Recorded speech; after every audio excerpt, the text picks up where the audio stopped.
자리에서 일어나셔서 두 손 들고 은혜로다 찬양 드리도록 하겠습니다.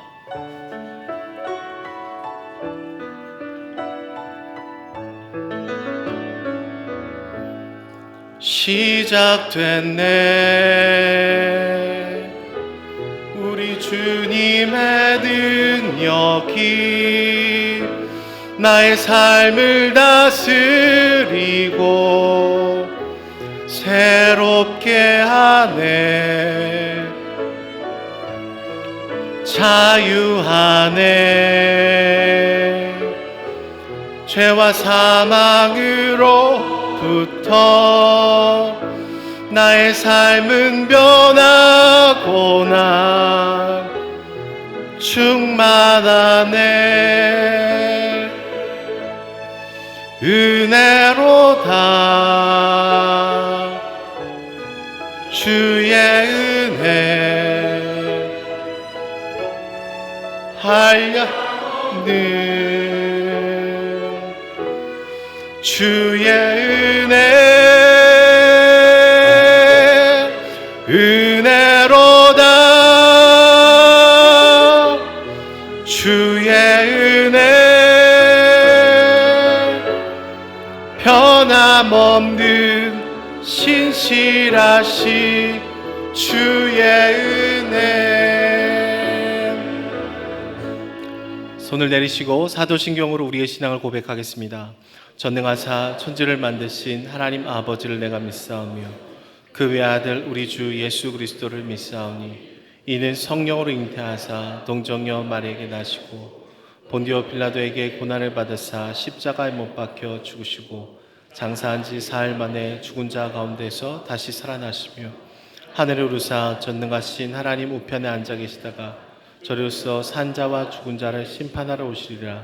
성령을 믿사오며 거룩한 공회와 성도가 서로 교통하는 것과 죄를 사하여 주시는 것과 몸이 다시 사는 것과 영원히 사는 것을 믿사옵나이다. 아멘. 자리에 앉으셔서 찬송가 91장으로 하나님께 찬송 올려드리도록 하겠습니다.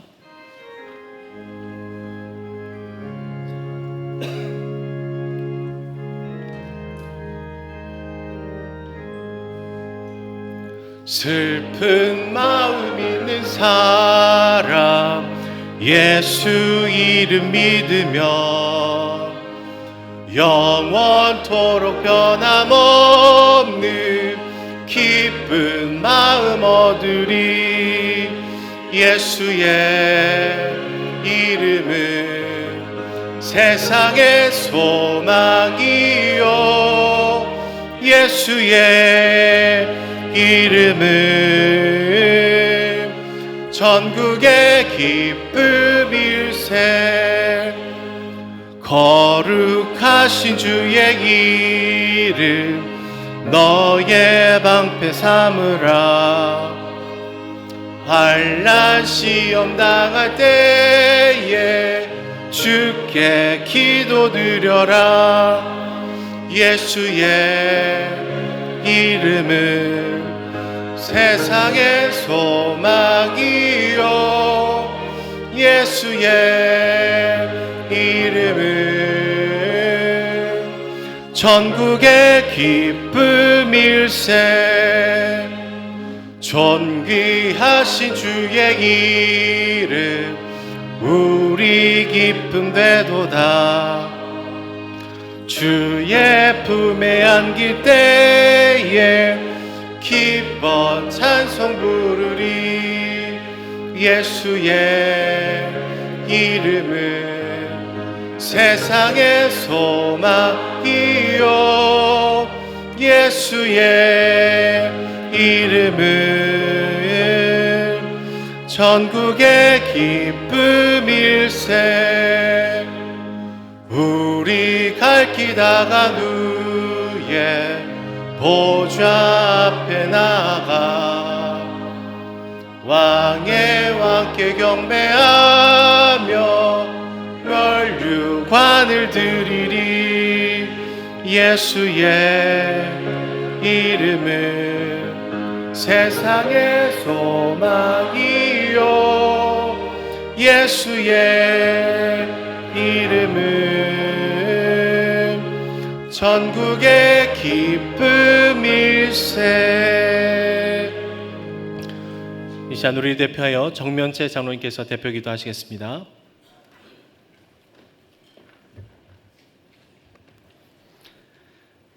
하나님 아버지, 온 세계 후에 오직 하나님만이 찬양과 영광과 존귀를 받으시옵소서.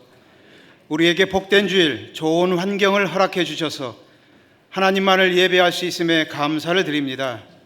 코로나 팬데믹 이후에 낙심과 절망 중에 있는 우리 성도들에게 힘과 용기를 주시고, 지금 이때야말로 믿음의 인내와 경주를 다해야 하는 중요한 시기를 지나고 있음을 알고 말씀과 기도의 생활이 느슨해진 저희들을 주의 성령께서 능력의 오른손으로 강하게 붙들어 주시기를 원합니다. 급변하는 국제 정세 속에서 대한민국과 교회들을 굽어 살펴주시고, 특별히 세계 복음화를 위한 국제 총회인 2024 로잔 대회가 준비 중에 있습니다. 복잡하고 불안한 세상에서 크리스찬으로 살아가야 하는 의미와 당면한 위기들을 돌파할 수 있는 복음적 대안들이 제시되고 실천해 갈 수 있는 대회가 될 수 있도록 은혜를 풍성히 베풀어 주시옵소서.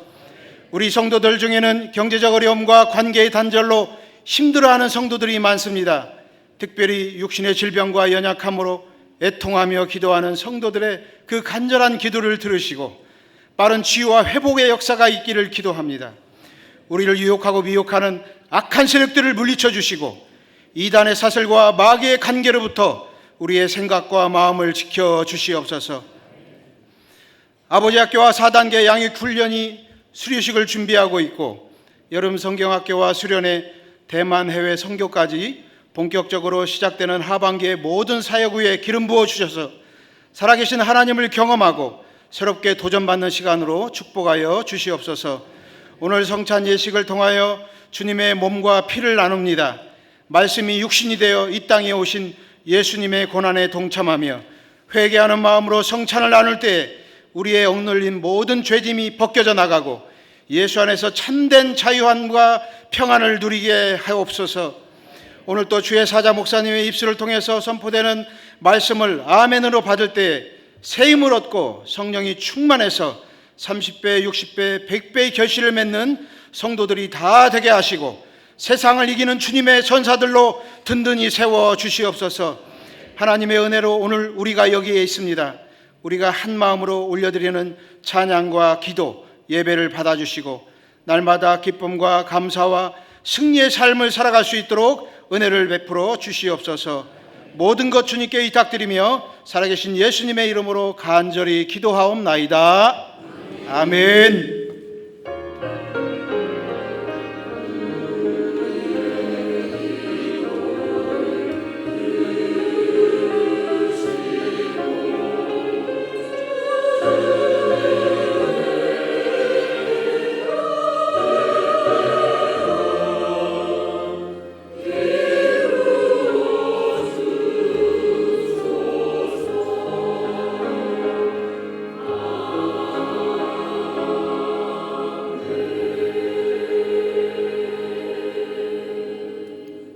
이 시간 성가대 찬양과 함께 하나님께 헌금을 올려드리도록 하겠습니다.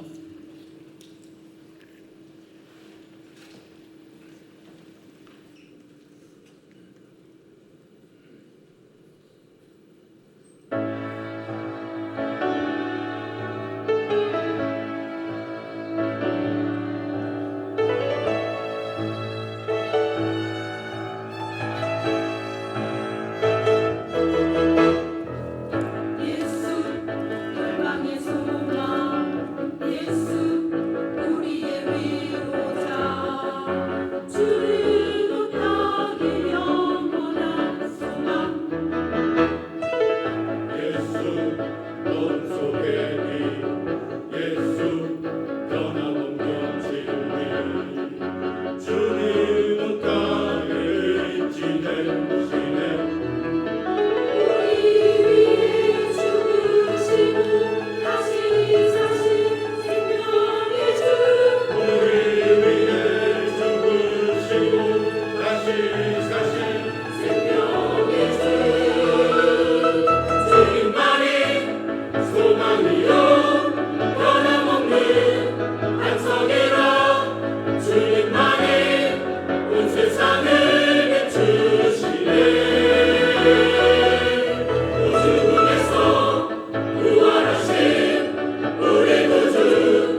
기도드리겠습니다. 하나님 감사합니다.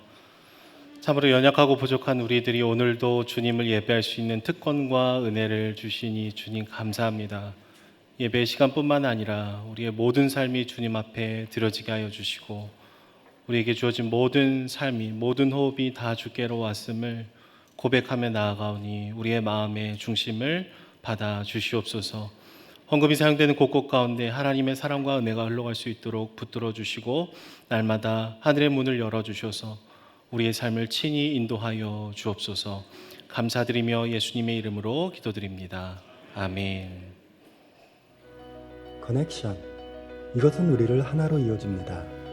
혼자서 할 수 없는 것을 할 수 있게 하는 힘이 있습니다. 좋은 아이디어와 능력 있는 사람들이 적절한 타이밍에 연결되면 과연 어떤 일이 일어날까요? 이 땅에서 가장 중요한 일을 이루기 위해서 말이죠. 분명히 놀라운 일이 일어날 것입니다. 로잔운동은 50년간 세계 선교를 위해 아이디어와 영향력 있는 인재들을 연결시켜 왔습니다. 하나님의 소명을 위해 곧 모든 교회에게 주신 가장 중요한 과제를 다루기 위해 우리를 한자리로 부르신 것입니다. 로잔운동은 1974년 빌리그레함과 존 스터트가 함께 시작하여 150개국 이상에서 2,000명이 넘는 지도자들을 연결시켜 왔습니다. 1974년 스위스 로잔에서 열린 1차 대회에서는 세계 선교를 위한 신학적 기초를 마련했습니다. 그리고 복음 전도와 사회 정의 모두가 선교 사역에 필요하다는 것을 역설한 대회였습니다. 1989년 필리핀 마닐라에서 열린 2차 대회는 구소련과 동유럽 국가 출신 그리고 여성과 일반인 리더의 참여가 두드러졌습니다. 2010년 케이프타운에서 열린 3차 대회는 다양한 인종과 세계 여러 나라의 다채로운 복음주의 리더들이 협력이 있었습니다. 특히 케이프타운 서약은 성령이 교회에게 하시는 말씀이 무엇인가에 대한 우리의 확신이 담겨 있습니다.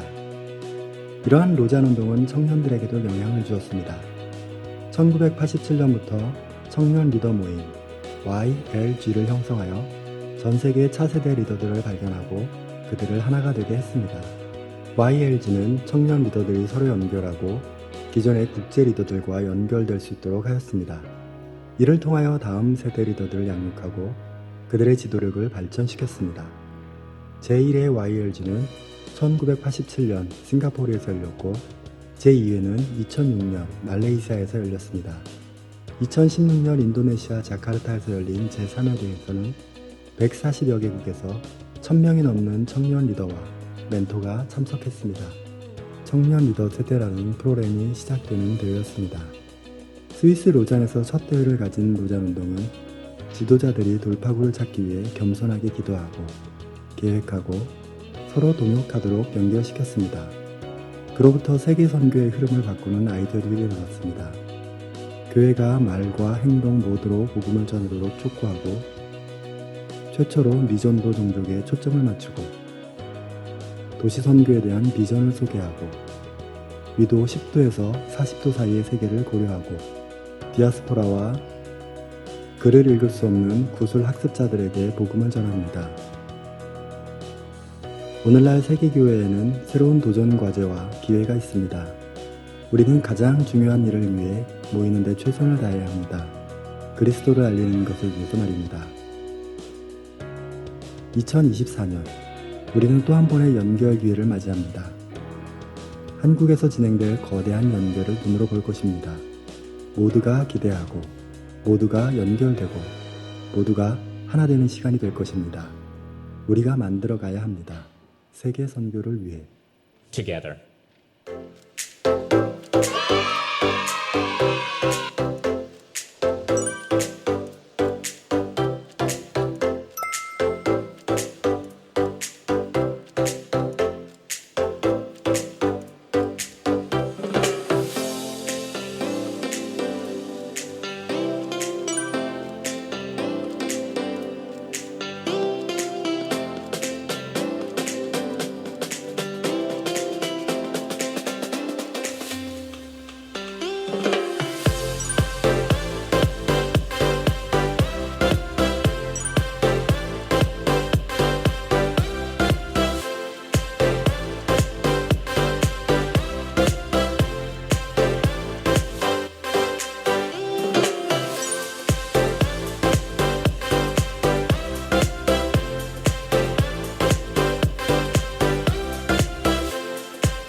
교회 소식입니다. 은혜동산교회 처음 오신 새가족분들을 주님의 이름으로 환영합니다.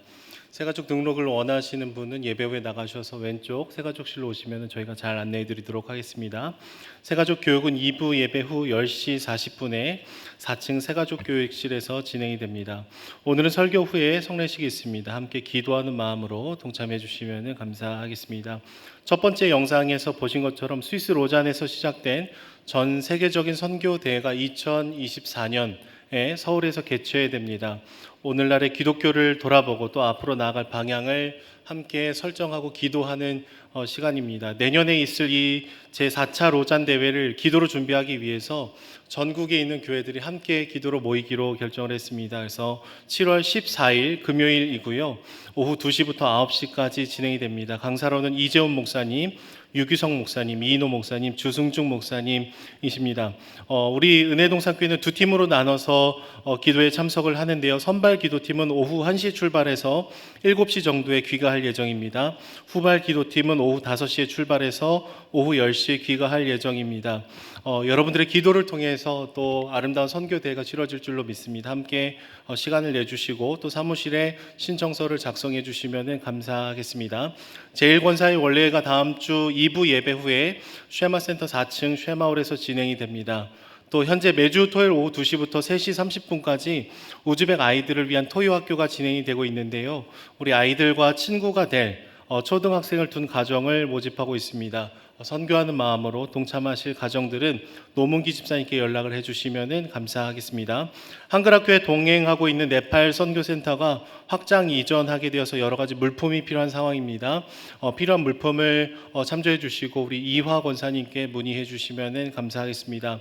축구 열린다락 모임이 오늘 저녁 6시부터 8시까지 동강별 운동장에서 진행이 됩니다. 교회를 다니지 않는 청년들, 친구들 이렇게 초청하셔도 좋으니까요. 우리 함께 축구로 교제하면 좋을 것 같습니다. 임명입니다. 김옥순 권사님을 남양마을 여자 4다락 부순장님으로 임명합니다. 교인동정입니다. 별빛마을 유승현 권소진 성도님 출산하셨습니다. 별빛마을 박동희 김보라 B 성도님 출산하셨습니다.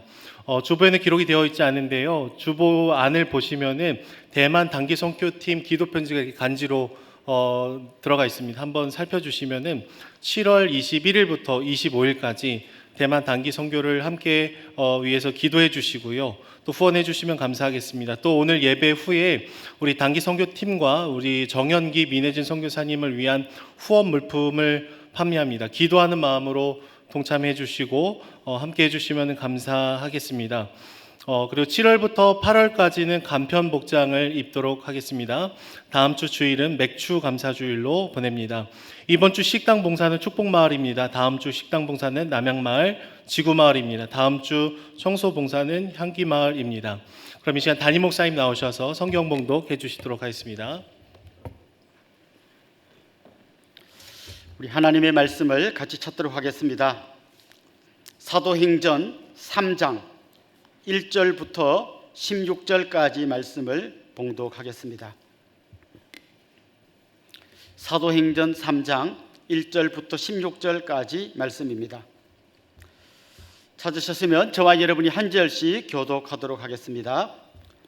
제9시 기도 시간에 베드로와 요한이 성전에 올라갈새 나면서 못 걷게 된 이를 사람들이 메고 오니 이는 성전에 들어가는 사람들에게 국을 하기 위하여 날마다 미문이라 하는 성전문에 두는 자라. 그가 베드로와 요한이 성전에 들어가려 함을 보고 구걸하거늘 베드로가 요한과 더불어 주목하여 이르되 우리를 보라 하니 그가 그들에게서 무엇을 얻을까 하여 바라보거늘 베드로가 이르되 은과 금은 내게 없거니와 내게 있는 이것을 내게 주노니 나사렛 예수 그리스도의 이름으로 일어나 걸으라 하고 오른손을 잡아 일으키니 발과 발목이 곧 힘을 얻고 뛰어서서 걸으며 그들과 함께 성전으로 들어가면서 걷기도 하고 뛰기도 하며 하나님을 찬송하니 모든 백성이 그 걷는 것과 하나님을 찬송함을 보고 그가 본래 성전 미문에 앉아 구걸하던 사람인 줄 알고 그에게 일어난 일로 인하여 심히 놀랍게 여기며 놀라니라. 나은 사람이 베드로와 요한을 붙잡으니 모든 백성이 크게 놀라며 달려 나아가 솔로몬의 행각이라 불리우는 행각에 모이거늘 베드로가 이것을 보고 백성에게 말하되 이스라엘 사람들아 이 일을 왜 놀랍게 여겼느냐. 우리 개인의 권능과 경건으로 이 사람을 걷게 한 것처럼 왜 우리를 주목하느냐? 아브라함과 이삭과 야곱의 하나님 곧 우리 조상의 하나님이 그의 종 예수를 영화롭게 하셨느니라. 너희가 그를 넘겨주고 빌라도가 놓아주기로 결의한 것을 너희가 그 앞에서 거부하였으니 너희가 거룩하고 이런 일을 거부하고 도리어 살인한 사람을 놓아주기를 구하여 생명의 주를 죽였도다. 그러나 하나님이 죽은 자 가운데서 그를 살리셨으니 우리가 이 일의 증인이라. 그 이름을 믿음으로 그 이름이 너희가 보고 아는 이 사람을 성하게 하였나니 예수로 말미암아 난 믿음이 너희 모든 사람 앞에서 이같이 완전히 낫게 하였느니라. 아멘. 오늘은 제가 설교하지 않고 아주 귀한 강사님이 오셔서 말씀을 전해주십니다. 오늘 말씀을 전해주실 목사님은 김지형 목사님이십니다. 우리 목사님은 우리 교회에서 고등부를 담당하는 전도사님이셨습니다. 우리 고등부를 잘 섬기시고 또 교회에 있는 동안 결혼도 하시고 안수도 받고 이제 미국에 있는 고든 코넬이라는 아주 명문 신학대학원에서 성경 언어를 공부했습니다. 그리고 지금은 캐나다에 있는 맥메스터라고 하는 또 학교에서 히브리스를 연구하는 박사 과정을 다 마치고 이제 논문을 쓰고 있는 그런 분이십니다. 우리 교회와 함께 젊음을 불태웠고 또 우리 교회의 여러 성도님들의 사랑을 받고 있는 김지영 목사님이신데요. 나오셔서 완전히 낫게 하신 예수 그리스도의 이름이란 제목으로 말씀 전해 주시겠습니다. 목사님 나오실 때 사랑합니다, 사모하며 듣겠습니다. 박수로 맞겠습니다.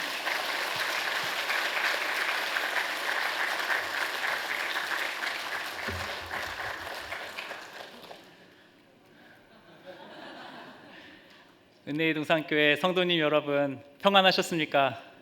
네, 보고 싶었습니다. 은혜의 동산교회는 2012년도에 제가 신학교에 입학하면서 처음 전도사로 부임한 교회이고 제 첫 딸의 출생과 또 목사님께서 말씀하셨듯이 결혼과 목사 안수까지 같이 함께했던 교회고 또 전도사로 처음 왔을 때 많은 실수와 연약함 속에서도 계속해서 은혜로 사랑으로 저를 보듬어줬던 교회라서 참 집과 같은 교회입니다. 저한테는. 그래서 유학생활 할 때도 은혜의 동산교회에서 받았던 그 사랑과 그 넓은 은혜가 너무나 커가지고 제가 많이 그리웠는데 오늘 이렇게 초대해 주시고 말씀 증거할 수 있게 해주셔서 감사합니다. 오늘도 우리 복음 안에서 든든히 뿌리가 세워져서 우리 모든 성도님들께서 또 저를 포함해서 성령께서 하시는 말씀만 듣고 돌아가셨으면 좋겠습니다. 오늘 본문에는 한 남자가 등장합니다. 이 남자는 태어날 때부터 걷지 못하는 장애를 가지고 있었습니다. 고대 사회에서 걷지 못한다라는 사실은 상당한 어려움이 있었을 수밖에 없습니다. 무슨 권리와 기회가 있었을까요? 그가 할 수 있는 일이라곤 국어라는 것 뿐이었습니다. 그의 친구들이 그를 성전 문 앞에 데려다주면 문 앞에 하루 종일 앉아서 다른 사람의 주머니에서 뭐가 나올까 이것만 바라보고 사는 인생이었던 것입니다. 그는 아마도 성전에 들어오는 사람들이 다른 사람들에 비교했을 때 훨씬 더 관대하다라는 사실을 경험적으로 알았을 것입니다.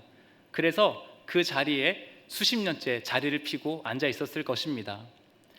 사도행전 4장 22절에 보면 이 남자는 대략 40살이 넘은 중년 남성이었습니다. 그를 돌봐주는 이가 따로 없었기 때문에 적지 않은 세월 동안 수십 년을 그 자리에 앉아 있었을 것이고 오늘 본문 10절에 보니까 성전에 들락날락하는 모든 사람들은 이미 이 남자가 누구였는지 알고 있었다라고 나옵니다. 한 가지 아이러니한 것은 이 남자가 앉아 있었던 그 성전 문의 이름입니다. 2절에 보니까 미문이라고 합니다. 미문이 무엇일까요? 말 그대로 아름다운 문입니다. 성전의 문이 얼마나 화려하고 세련되고 아름다웠는지 지나가는 사람들이 그 문을 미문이라고 지은 것입니다.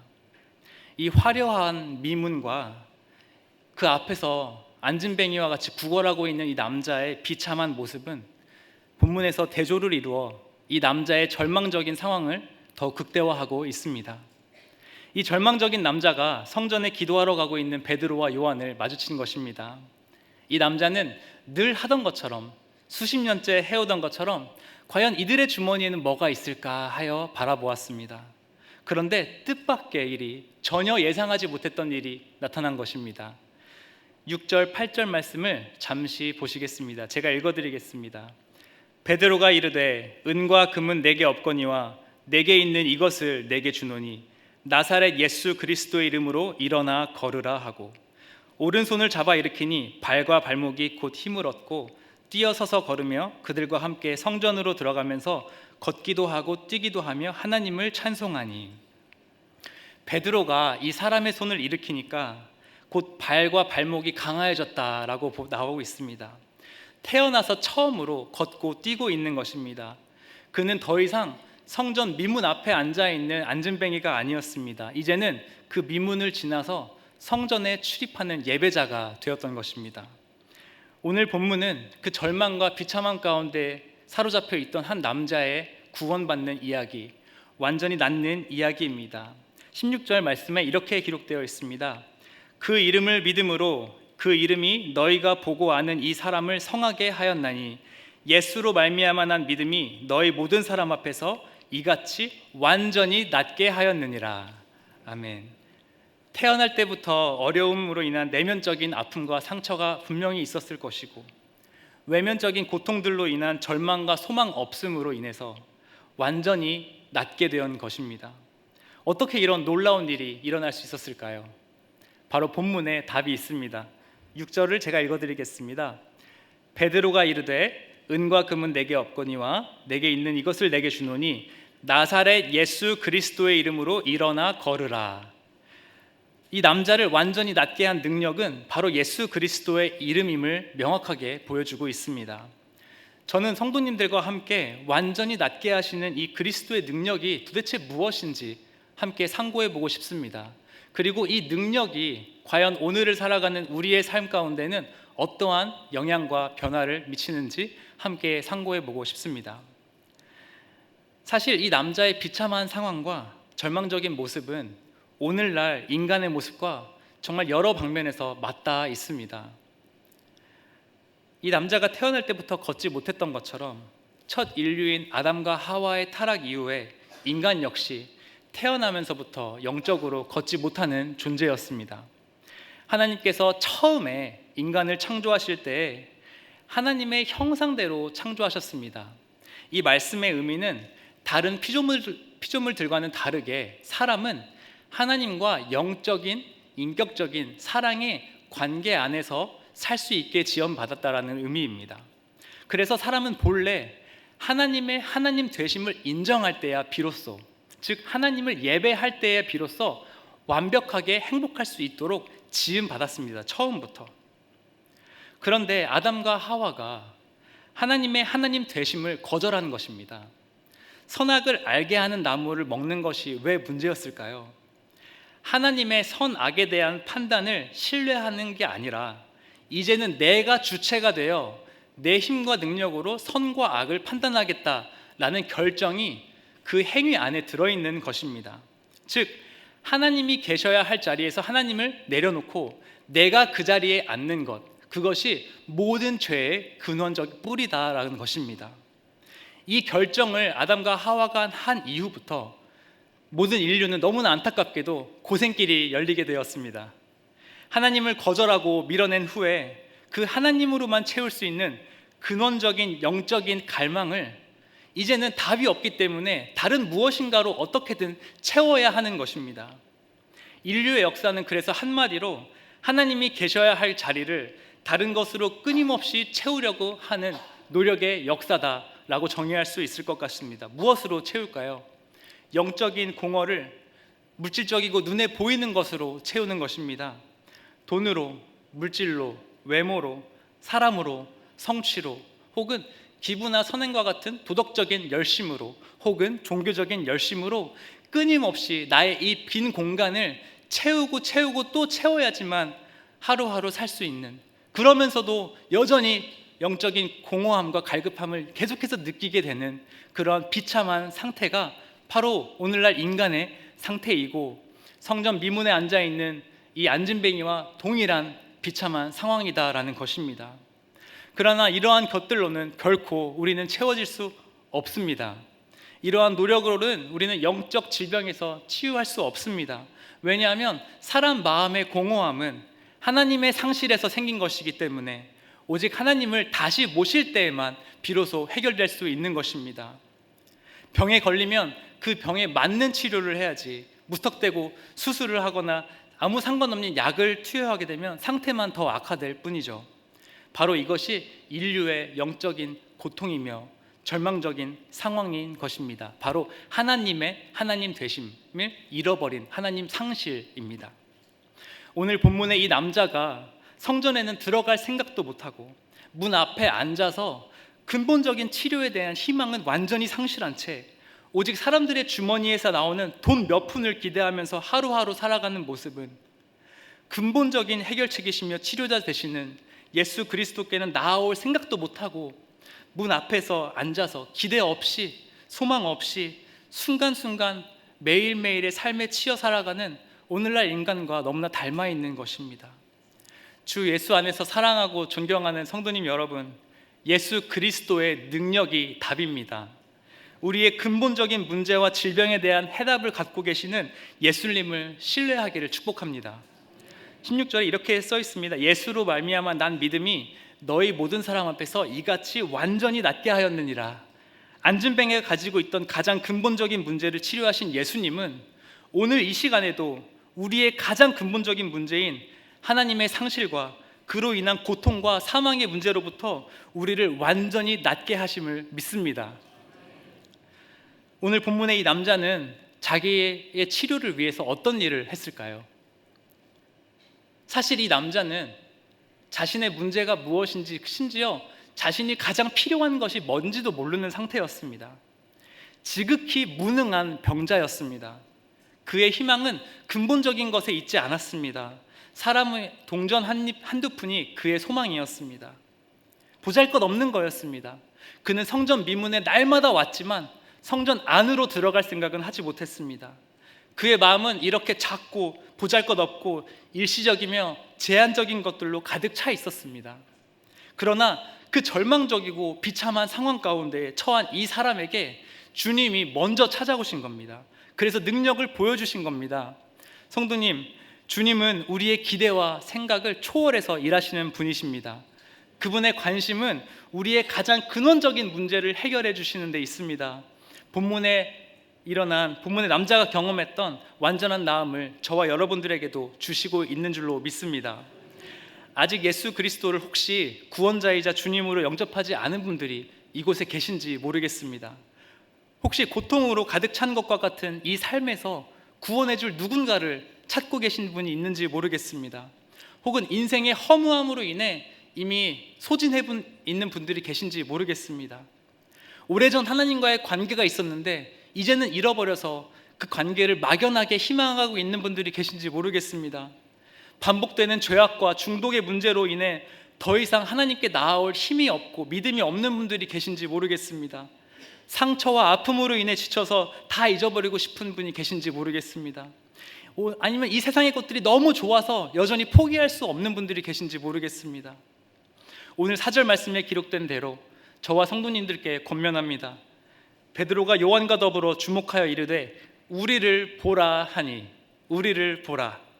성도님 여러분, 다른 방법은 없습니다. 예수 그리스도를 보시기를 축복합니다. 그분께 우리의 모든 시선을 고정시켜야만 합니다. 주목하여 보시기 바랍니다. 예수 그리스도께 나아오는 데는 그 어떤 조건도 필요 없습니다. 애초에 우리는 영적인 안진뱅이다라는 것입니다. 애초에 무엇을 구해야 할지, 어디가 아픈지, 무엇이 문제인지를 모르는 존재들입니다. 처음부터 인간은 이 세상에 보잘것없는 것에 마음을 빼앗기며 노예와 같은 삶을 사는 존재들인 것입니다. 그러나 예수님의 능력은 뭐가 문제인지도 모르는 아무런 자격을 갖추지 못한 자들을 낫게 하시는 능력입니다.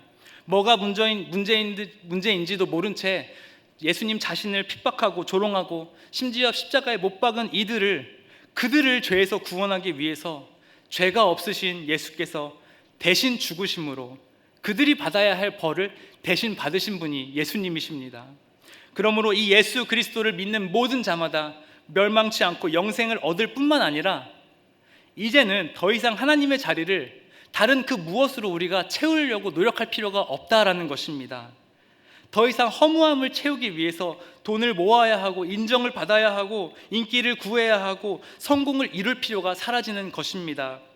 노예와 같은 삶에서 해방이 되는 것이죠. 그러면 어떻게 되는 것입니까? 진짜 변화가 시작되는 것입니다. 무엇인가요? 바로 동기의 변화, 삶의 목적의 변화가 생기는 것입니다. 과거에는 그 목적이 나를 하나님 되게 만드는 것이 목적이었는데 이제는 하나님의 하나님 되심 안에서 본래 돈과 공부와 사업과 일과 이 모든 것들의 목적인, 진짜 목적인 하나님의 사랑을 누리고 전하는 것으로 인생에 대한 목적 자체가 완전히 변화되는 것입니다. 이럴 때 우리 안에 창조 질서가 다시금 회복되며 그 회복은 우리의 세상을 바라보는 시선과 우리의 인생을 뿌리부터 송두리째 바꾸어 버리게 되어 있습니다. 이것이 곧 완전한 나음이 아닐까요? 사실 오늘 본문의 남자는 걷게 되는 엄청난 일이 경험했지만 사실 그것보다 더 엄청난 일이 그 남자 안에 일어나고 있음을 오늘 본문이 가르쳐주고 있습니다. 첫 번째로 발견되는 변화가 있습니다. 그것은 바로 찬송함의 시작입니다. 8절 9절에 이렇게 기록되어 있습니다. 뛰어서서 걸으며 그들과 함께 성전으로 들어가면서 걷기도 하고 뛰기도 하며 하나님을 찬송하니, 그리고 모든 백성이 그 걷는 것과 하나님을 찬송함을 보았다, 이렇게 기록되어 있습니다. 이 전적인 은혜로 말미암는 찬송, 이것이 나은 자의 삶에 나타나는 가장 첫 번째로 나타나는 위대한 놀라운 변화입니다. 많은 사람들이 기독교 역시 다른 종교들과 마찬가지로 헌신과 열심의 종교라고 생각합니다. 무엇인가를 헌신해야지, 활동을 열심히 해야지, 뭔가 말을 잘 들어야지 예수님이 사랑하신다, 예수님이 구원하신다라고 오해합니다. 기독교는 그러나 정반대입니다. 성경은 무엇을 전제하고 있습니까? 모든 사람은 벌써 예수님을 찾을 수 없다라는 것을 전제하고 있습니다. 그래서 무엇을 말씀합니까? 로마서의 5장 18절에 이렇게 기록되어 있습니다. 한 사람이 순종하심으로 많은 사람이 의롭다 하심을 받아 생명에 이르렀다. 이것이 예수님의 능력입니다. 그의 능력은 모든 정죄와 죽음의 권세를 제거하시는 능력입니다. 그러므로 기독교는 근본적으로 헌신과 열심의 종교가 아니라 무엇보다 은혜에 대한 것입니다. 이 은혜는 우리로 하여금 오직 주님께서 하신 일들만 찬송하도록 합니다. 그렇기 때문에 만약에 우리 안에 형제나 자매에 대해서, 동료나 심지어는 죄수에 대해서도 어떤 형태이든 우월감을 가진다면 그 순간 우리는 정말 복음을 내가 지금 믿고 있는지를 돌아봐야 할 때입니다. 왜냐하면 그렇게 비교를 통한 우월감 혹은 열등감은 누가복음 18장에 나오는 바리새인의 그것과 다를 바가 없다라는 것입니다. 누가복음 18장 9절 14절에 이렇게 기록되어 있습니다. 제가 10절부터 읽어드리도록 하겠습니다. 두 사람이 기도하러 성전에 올라가니 하나는 바리새인이요 하나는 세리라. 바리새인들은 서서 따로 기도하여 이르되 하나님이여, 나는 다른 사람들 곧 토색, 불의, 간음을 하는 자들과 같지 아니하고 이 세리와도 같지 아니함을 감사하나이다.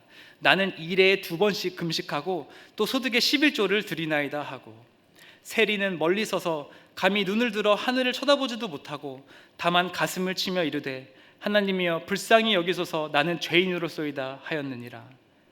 내가 너희에게 이르노니 이에 저 바리새인이 아니고 이 사람이 의롭다 하심을 받고 그의 집으로 내려갔느니라. 예수님께서 이렇게 말씀하십니다.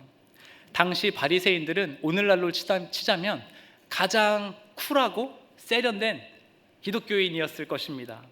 금식하고 11조를 철저하게 하고 기도하고 말씀을 가르치는 아주 위대한 신학자이자 리더로 여겨졌습니다. 이곳에 모인 우리 안에도 멋진 기독교인이 있는 줄로 압니다. 만약 그러나 그 마음에 교만한 마음, 어떠한 종류의 우월감, 어떠한 종류의 열등감이 있다면 그것은 바로 복음으로 돌아가야 한다는 하나님의 사인일 것입니다. 진짜 복음을 믿는 사람은 정말 아무것도 자랑할 것이 없을 것입니다. 복음의 핵심은 내가 바로 예수님을 십자가에 매달아 죽인 범인이다라는 것이 복음의 핵심 고백입니다. 나를 사망에서 건지시기 위해서 십자가에 달리셨다면 내가 못 박은 것이 아니고 무엇이겠습니까? 그런데 이것을 잊어버리고 비교를 하거나 자랑하거나 교만하거나 혹은 좌절하거나 이러한 태도는 마치 오늘 본문의 안진뱅이가 은혜로 일어난 다음에 다른 안진뱅이에게 너 왜 거기서 그렇게 앉아있어? 좀 일어나봐. 예수님을 좀 구해봐. 라고 하는 그런 어리석음과 똑같은 어리석음입니다. 그렇기 때문에 예수님을 믿는 사람들은 복음을 깊이 알수록 겸손해질 수밖에 없습니다. 말씀을 읽으면 읽을수록 성경 전체가 어떻게 하나님의 놀라운 큰 권능의 오른손으로 비참한 죄인인 나를 구원해 주셨는지에 대한 구원 스토리이기 때문에 성경을 읽으면 읽을수록 찬양할 수밖에 없습니다. 기도를 하면 할수록 내 자기 중심성이 계속해서 보이기 때문에 계속해서 회개하며 은혜만을 구할 수밖에 없게 되는 것입니다. 그렇기 때문에 오직 찬송입니다. 사람들은 베드로와 요한이 이 남자를 기적적으로 일으키는 것을 보고 놀라워하며 두려워하며 이 사도들을 주목하기 시작했습니다. 베드로는 군중을 향해 이렇게 대답합니다. 12절 13절 말씀 이렇게 나와 있습니다. 이 일을 왜 놀랍게 여기느냐, 또 왜 우리를 주목하느냐. 13절 아브라함과 이삭과 야곱의 하나님 곧 우리 조상의 하나님이 그의 종 예수를 영화롭게 하셨느니라. 실제로 권능을 행한 사람들은 베드로와 요한이었습니다. 그래서 사람들은 경외함과 놀라움으로 그들을 주목하였습니다. 그러나 그들이 어떻게 반응합니까? 나를 주목하지 마십시오. 나는 주목할 대상이 아닙니다. 영광스러운 종 예수 그리스도께서 하신 능력입니다 라는 것을 고백하는 것입니다. 그렇다면 복음을 믿는 사람들이 다른 사람들을 바라볼 때 어떤 마음을 가져야 할까요? 그것은 비교가 아니라 미안함입니다.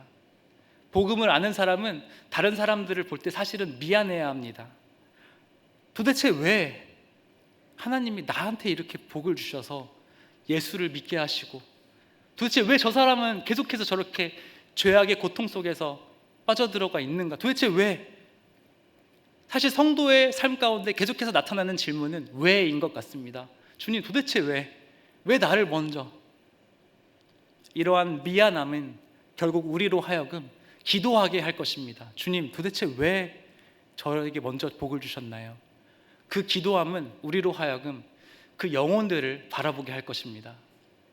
우월을 따지는 게 아니라 주님께서 분명한 목적이 있으셔서 저에게 먼저 복음을 주실 줄 믿습니다. 어떤 일을 하길 원하시는가요? 어떻게 저를 통해서 저 사람에게 역사하실 건가요? 주님, 이렇게 순종하게 되어 있는 것입니다. 그런데 이 복음을 믿는 것이 사실 쉽지 않습니다. 우리가 다 이렇게 같은 공간에 앉아 있지만 오직 은혜의 복음을 믿는 것은 정말 어려운 일입니다. 사실 왜냐하면 이 은혜의 복음은 우리의 상식과 완전히 배치되는 것이기 때문에 그렇습니다. 사실 사람들은 모두 다 의식적으로든 무의식적으로든 사실은 알고 있습니다. 나는 절대 구원을 받을 수 있는 존재가 아니라는 사실을요. 사실 나한테 어울리는 건 지옥이라는 사실을 알고 있습니다. 그렇기 때문에 어떻게든 착하게 살려고 하든 뭔가 열심히 해서 계속해서 덕을 쌓고 싶은 것이 무의식 중에 있습니다. 그래서 무슨 일이 1세기에 일어났을까요? 예수님을 믿는 복음이 중요해. 맞아. 그런데 여기에 덧붙여서 우리가 이러한 것들을 해내야 돼. 그래야지 예수님이 구원해 주셔. 라는 짬뽕 복음. 이것이 굉장히 유행했습니다. 바로 이 짬뽕 복음, 이것에 반박하고자 바울 사도께서는 갈라디아서를 썼고, 그 갈라디아서의 핵심 구절이 바로 다음과 같습니다. 2장 16절 말씀 이렇게 기록되어 있습니다. 사람이 의롭게 되는 것은 율법의 행위로 말미암음이 아니요 오직 예수 그리스도를 믿음으로 말미암는 줄 알므로 우리도 그리스도 예수를 믿나니 이는 우리가 율법의 행위로서가 아니고 그리스도를 믿음으로써 의롭다함을 얻으려 함이라. 율법의 행위로서는 의롭다함을 얻을 육체가 없느니라. 아멘. 사랑하는 성도님 여러분, 하나님 예수님이 하신 일에 더할 것도 없고 뺄 것도 없습니다. 예수님은 우리를 위해서 모든 구원을 시작하셨고 완성하셨습니다. 그 신실함으로 우리의 삶을 계속해서 이끌어가고 계십니다.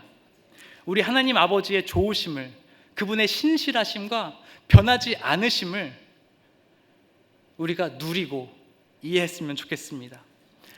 인간의 수준으로, 우리 상식선에서 이 세상이 말하는 대로 give and take의 원리를 적용하지 말고 그것을 초월해서 역사하시는 하나님의 사랑과 신실하심을 의지하시는 이 시간이 되었으면 좋겠습니다.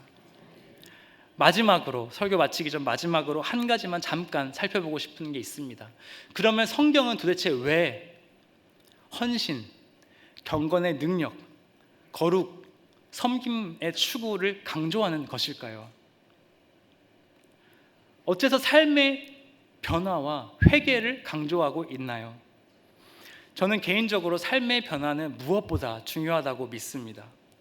말씀 공부와 기도, 교회 공동체 안에서의 건강한 성도의 교제는 필수적입니다. 그러나 중요한 것은 그것의 기능입니다. 기능. 이 모든 것들은 하나님의 호의를 얻기 위한 것이 아닙니다. 오히려 전적인 은혜로 허락된 그분의 호의를 경험하고 그분의 사랑과 그분의 신실하심과 그분이 어떻게 나를 통해서 역사하시는지 그 감격을 누리기 위한 하나님의 특권과 같은 선물이다라는 것입니다. 슬라이드에서 이 작품을 한번 보실까요? 혹시 이것이 무엇인지 아시는지 모르겠습니다. 잭슨 폴록의 넘버 17A라는 작품입니다.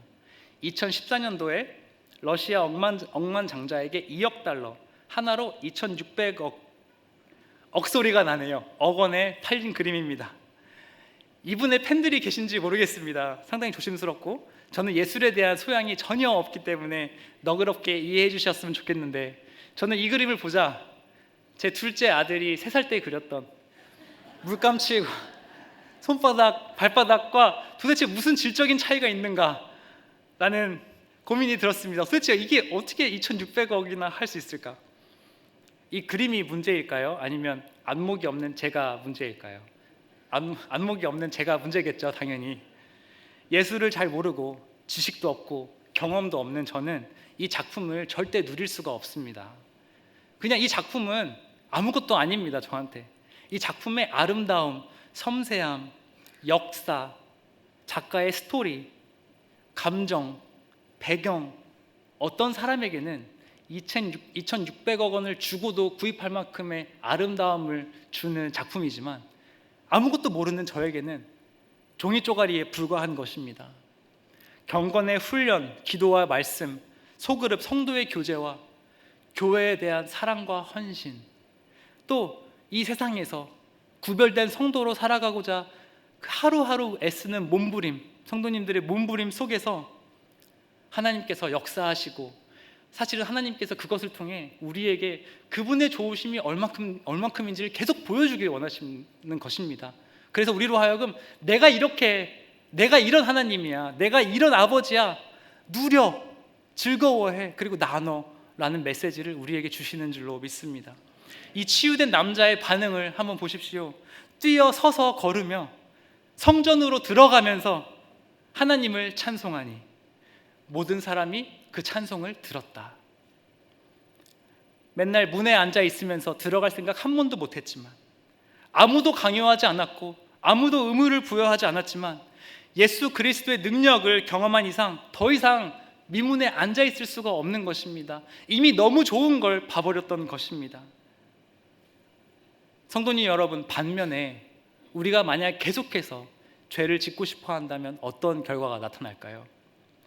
계속해서 육신의 욕망과 유혹에 매여 있고 예수님이 아닌 이 세상의 소망을 계속 구하는 것을 연습하면 어떤 결과가 나타날까요? 그만큼 우리는 예수님을 경험할 수가 없고 예수님의 아름다움을 누릴 수가 없게 될 것입니다. 죄를 추구하고 세상을 구하고 이 세상에서 주는 일시적인 것들에서 기쁨과 만족을 찾는 연습을 계속해서 이것들을 다 잡고 있을수록 우리는 더 이상 예수님께서 주시는 것을 위해서 우리의 손을 내어놓지 못하게 될 것입니다. 예수님께서 선포하시는 내가 너의 구원자다 라는 메시지는 희마리가 없을 것입니다. 주님, 알겠어요. 근데 저의 구원자는 이것들인데요. 예수님은 죽어서나 구원해 주십시오. 이렇게 그 보배로우신 예수님을 단지 죽음을 피하는 정도의 용도로만 하찮게 여기게 되는 비극이 참으로 너무나 안타까운 비극이 아닐까 싶습니다. 사랑하는 성도님 여러분, 겁을 줘야지 사람들이 죄를 버리고 삶이 변하고 헌신을 하고 하는 것이 절대 아닙니다. 이런 변화는 진짜 변화를 일으킬 수 없습니다. 진짜 나음을 일으킬 수 없습니다. 내면의 변화는 겁을 줘서 두렵게 해서 조건을 달아서 생기는 것이 아니라 전혀 예상하지도 못했던, 상상할 수 없는, 내 상식을 완전히 초월하는 십자가의 사랑을 경험할 때 비로소 발생하는 것입니다. 복음을 우리가 믿고 여러 가지 기도 제목이 있죠. 성도님들께서는 어떤 것을 기도하십니까? 병이 낫고 사업이 잘 되고 아이들이 잘 크고 일이 잘 풀리고, 이러한 변화들이 물론 하나님은 좋으셔서 나타내실 수 있죠. 나타내게 하시죠.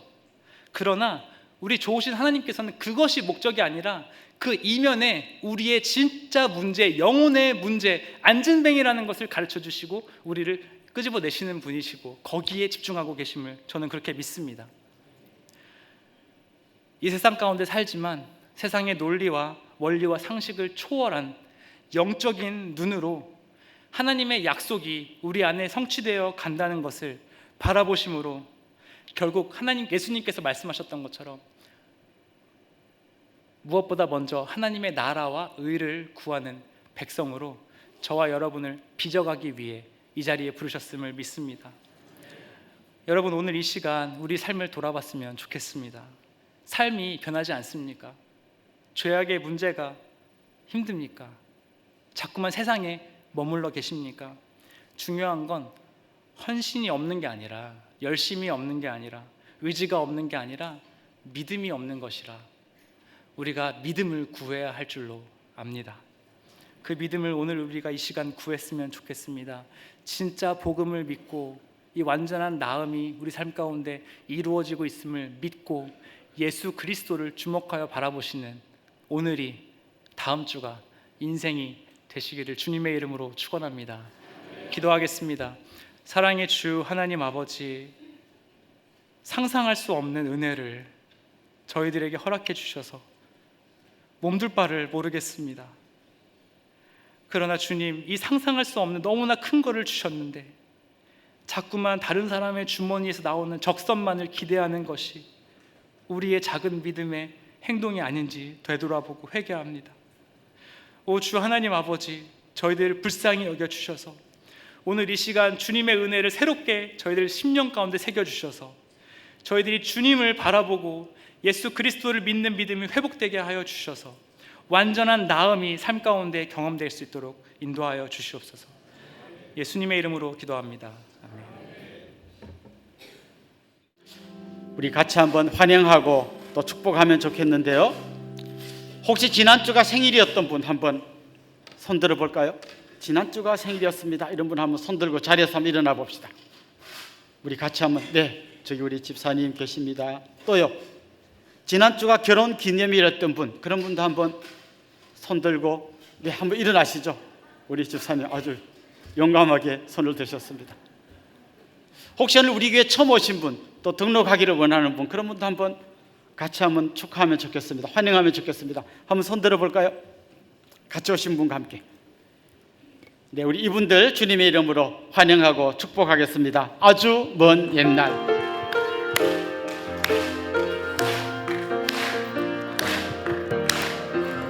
아주 먼 옛날 하늘에서는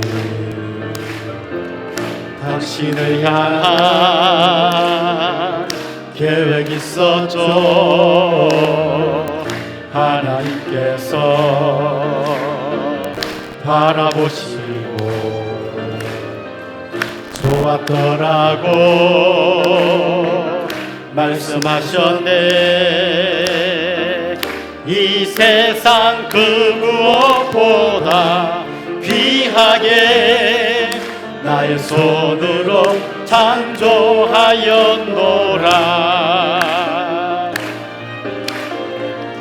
내가 너로 인하여 기뻐하노라. 내가 너를 사랑하노라. 사랑합니다. 축복합니다. 사랑해요.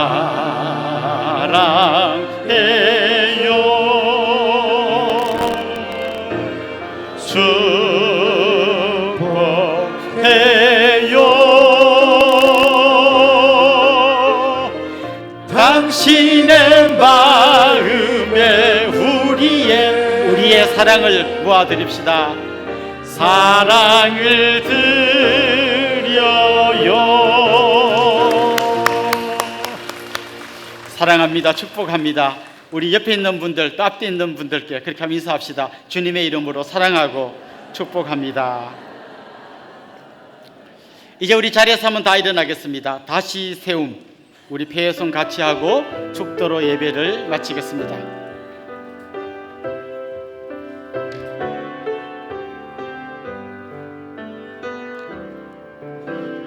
내게 주신 생명 전할 때 열매 맺게 하시고 우리에게 주신 사랑 더할 때 넘치게 하시네. 이끄시는 자리 설 때에 하나님 일하시니 내 안에 기쁨 충만하리라. 우리 안에 성령 충만하리라. 우리 함께 다시 세워가리. 어려움 속에서도 기쁨을 안고 주님 거하신 성전이 되어 그리스도 예수 안에서 함께 지어져 가리. 우리 주 예수 그리스도의 은혜와 하나님 우리 아버지의 극진하신 사랑과 성령님의 감화, 감동, 위로, 교통, 충만하심이 사랑하는 주님의 백성들과 그 가정 위에 이제로부터 영원토록 함께 있을지어다. 아멘.